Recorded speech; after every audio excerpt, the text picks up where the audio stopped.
भारत ने फिर दबाई चीन की सबसे कमजोर नस।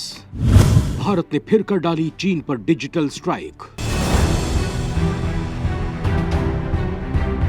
भारत ने फिर कर डाले चीन के 200 से ज्यादा ऐप्स बैन। ऐप्स बैन से मिसाइल अटैक से ज्यादा नुकसान होगा चीन का। आखिर भारत चीन के साथ करना क्या चाहता है? क्या होगा ऐप्स बैन से? दोस्तों, भारत अपने पड़ोसी देशों के हितों के लिए कितना सोचता है, ये बात आपको भी पता है। पाकिस्तान से रिश्ते सुधारने के लिए अटल बिहारी वाजपेयी बस से पाकिस्तान गए थे, तो वहीं यूएनएससी में भारत की जगह चीन को वीटो पावर दिलाने और पक्की सदस्यता देने के लिए तत्कालीन पीएम नेहरू ने यूएनएससी में ईंट से ईंट बजा दी थी और खुद खाली हाथ वापस आ गए थे। लेकिन चीन और पाकिस्तान कुत्ते की वो दुम हैं जो कभी सीधे नहीं हो सकते। दोनों ने भारत के साथ विश्वासघात किया। पीएम मोदी ने भी वही किया था जब वो नए पीएम बने थे। नवाज शरीफ से अचानक पाकिस्तान में मिलना हो या फिर उन्हें भारत आमंत्रित करना हो, या तो वहीं उसी वक्त चीन के राष्ट्रपति जिनपिंग को भी भारत बुलाकर झूला झुलाया गया। लेकिन दोनों ने भारत के साथ युद्ध की स्थिति सदैव बनाए रखी। परिणाम भारत में अब इन देशों की तरह ही सोचकर उनसे उसी तरह से निपट रहा है जैसा ये चाहते थे। भारत ने उग्र रूप दिखाया तो पाकिस्तान आज दाने दाने को मोहताज हो गया है। उसे ना तो आईएमएफ पैसे दे रहा है और ना ही उसके हिमायती मुस्लिम देश और ना ही उसका आका चीन। अब पाकिस्तान डिफॉल्टर होने के कगार पर है। तालिबान जैसे आतंकी संगठन ने पाकिस्तान की नाक में दम किया हुआ है और ड्यूरेंट लाइन पर आए दिन पाकिस्तान सैनिकों को जहन्नुम में भेज रहा है, तो इधर चीन का भी हाल कुछ ठीक नहीं है। भारत से उलझकर चीन ने बड़ी गलती कर डाली है। भारत आज वर्ल्ड लीडर की भूमिका अदा कर रहा है। अफगानिस्तान पीस प्रोसेस की बात हो या फिर रूस यूक्रेन युद्ध की बात हो, भारत इन मामलों को निपटाने के मामले में सेंटर पॉइंट बना हुआ है। दूसरी ओर चीन में कोरोना के नए वेरिएंट ने तांडव मचाया हुआ है। जीरो कोविड पॉलिसी ने चीन को बर्बाद कर दिया है। लेकिन इस स्थिति में अपने लोगों और दुनिया का ध्यान बांटने के लिए चीन भारत और ताइवान के साथ युद्ध की स्थिति लगातार बना रहा है। समुद्र से लेकर एलएसी तक चीन ने ऐसा माहौल बना रखा है कि जल्द ही भारत और चीन के बीच भयंकर युद्ध शुरू हो जाएगा। दोस्तों, ऐसे में भारत भी यही सोच रहा है कि चीन के किसी भी दुस्साहस का जवाब पूरी सख्ती से दिया जाएगा और इसके लिए एलएसी पर स्वदेशी तकनीक वाले वर्ल्ड क्लास हथियार डेवलप किए जा चुके हैं। लाखों भारतीय सैनिक हर वक्त तैनात हैं। लेकिन दोस्तों, चीन को लेकर पूरी दुनिया जानती है कि वो एक व्यापारिक देश है और एक व्यापारिक देश को व्यापार से ही चोट दी जा सकती है।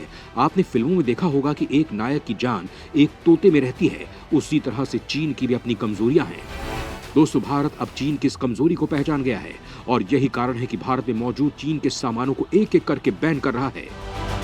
चीन की कंपनियों को बाहर का रास्ता दिखा रहा है और साथ ही जो चीन को छोड़कर अन्य देशों की कंपनियां प्लांटेड हैं, उन्हें भारत लाने के लिए योजनाएं बनाई जा रही हैं। तो वहीं भारत में जिस तरह से करोड़ों लोग चीनी वेबसाइट, सॉफ्टवेयर और चीनी ऐप्स यूज करते हैं, उनको भी एक एक करके बैन किया जा रहा है। इसी कड़ी में भारत ने एक बार फिर से चीन पर डिजिटल स्ट्राइक की है और 200 से ज्यादा चीनी ऐप्स को बैन कर दिया है।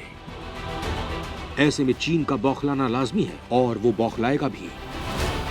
आज मोदी सरकार ने चीन पर बड़ा हंटर मारा है और कई चीनी ऐप्स को बैन कर दिया है। अब दोस्तों, सवाल बनते हैं कि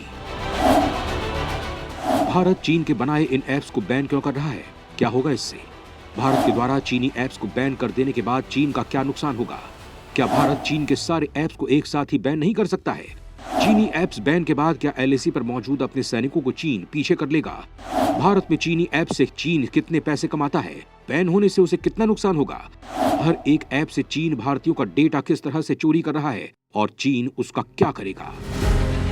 दोस्तों, मोदी सरकार चीन के इन ऐप्स को ऐसे ही बैन नहीं कर रही है। इसके पीछे भी बड़ी वजह है। भारत द्वारा बैन किए गए इन चीनी ऐप से चीन को क्या नुकसान होगा और चीन के लिए किस तरह से कमजोर नस हैं, पहले ये जान लीजिए। दरअसल दोस्तों, इसे ठीक से समझने के लिए हम कुछ पीछे चलते हैं। जून 2020 में गलवान घटना के बाद भारत ने चीन के 59 चीनी ऐप्स पर पाबंदी लगा दी थी।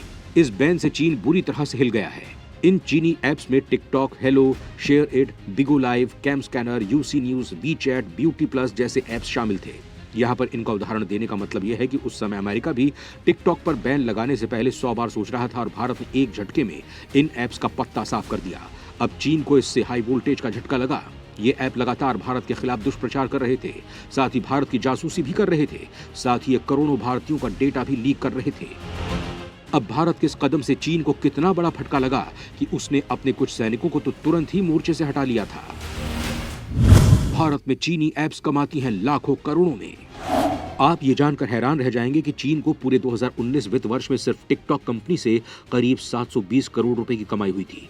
यानी सिर्फ टिकटॉक बंद होने से ही चीन को हर साल करीब 720 करोड़ रुपए का नुकसान होना शुरू हो गया था। यूसी ब्राउजर दुनिया भर में इसके करीब 43 करोड़ यूजर्स हैं, जिनमें से लगभग 13 करोड़ यूजर तो सिर्फ भारत में हैं।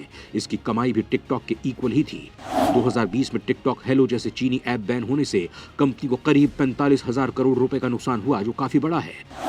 शॉर्ट वीडियो बनाने वाली लाइकी को सिर्फ यूजर स्पेंडिंग से ही $7.76 लाख की कमाई होती थी, जिसमें विज्ञापनों की कमाई अलग है। अब मोदी के रडार पर चीन के शाओमी, ओप्पो और वीवो कंपनियां हैं, जिनसे चीन भारत से करोड़ों रुपए कमा रहा है। शाओमी का भारत में मार्केट शेयर 27% है और ये नंबर 1 कंपनी है। 2018 में कंपनी को 301 करोड़ रुपयों का फायदा हुआ था। 2019 में ओप्पो, वीवो को एक साथ मिलाकर करीब 707 करोड़ रुपए की कमाई हुई थी। भारत में अगर ये कंपनियां बंद हुई तो चीन में हाहाकार मच जाएगा। लालच देकर किस तरह करोड़ों भारतीयों से खेल रहा है चीन? किस तरह से चीन मोबाइल से होते हुए जेब पर डालता है डाका? दोस्तों, सबसे बड़ा सवाल है कि चीन भारत में आप तक कैसे पहुंचा और कैसे कामयाब हो जाता है आपके डेटा, आपके पैसा लूटने में।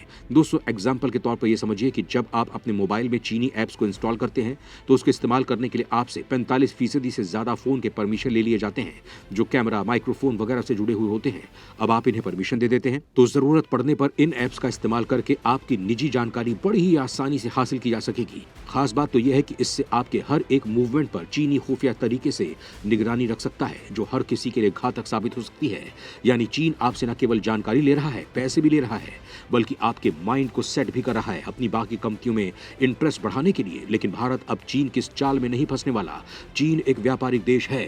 एक व्यापारी को व्यापार के जरिए ही हराया जा सकता है और यही भारत भी कर रहा है। भारत अब चुन चुन कर चीनी कंपनियों को बैन कर रहा है, चुन चुन कर चीनी ऐप्स को बैन कर रहा है और चीन में मौजूद अन्य देशों की कंपनियों के लिए प्लेसमेंट देने और उन्हें भारत में स्थापित करने के लिए प्रयास कर रहा है, ताकि भारत नया व्यापारिक केंद्र बने और चीन को जबरदस्त आर्थिक चोट पहुंचे।